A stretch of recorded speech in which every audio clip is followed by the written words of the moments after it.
কেমন আছেন বন্ধুরা? আজকে আমাদের নতুন সেই পুরাতন টিমের নতুন করে শুটিং চলতেছে। দেখতেই পাচ্ছেন আমাদের সেই জনপ্রিয় আশা আপা, আমাদের পাপি আপা এবং জহির ভাই আছে।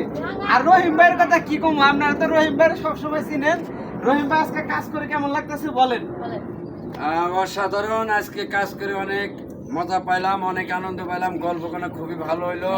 বিশ্বকাপ ফুটবল খেলার উপরে কিছু কন্টেন্ট বানানো হয়েছে, খুব সুন্দর সুন্দর কন্টেন্ট হয়েছে। এবং এই পেশার সাথে থাকবেন।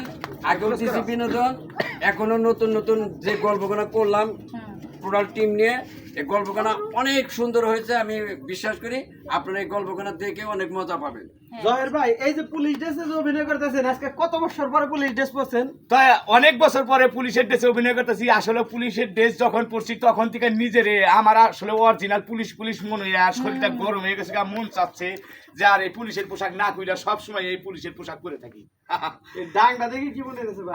ডাঙ্গার কথা আর কি কমু ভাই, এটার একটা বাড়ি যে খাবো মনে করেন 6 মাসে আর বিছনার মধ্যে হইয়া থাকবো, যে বারের বার হাতে নিয়ে থাকি আমি বুঝতেছি যে এটা ঠেলাটা কি হইছে। তাইলে আপনি মাইরেন না, কারো পরে 6 মাস আবার বিছনায় যদি পড়ে থাকে সমস্যা হবে তো। অবশ্যই অবশ্যই ম্যাডাম ঠিক কথা বলছেন। হ্যাঁ। আমি সেই জন্য কেউ মারি না, যা মারতে দেন লাগে ম্যাডামই মারে, আমি আমি কোনো আমি সময় আবার মারি না। মারি ঠিক আছে, কিন্তু আমি মায়া করে মারি। আমাদের আবার কনস্টেবল মারতে পছন্দ করে না, তাই না? না না না, অবশ্যই অবশ্যই। এরা ওর যে মান মনে হয় যে একবার হাতুর দিয়ে বাইরে আছে খালি।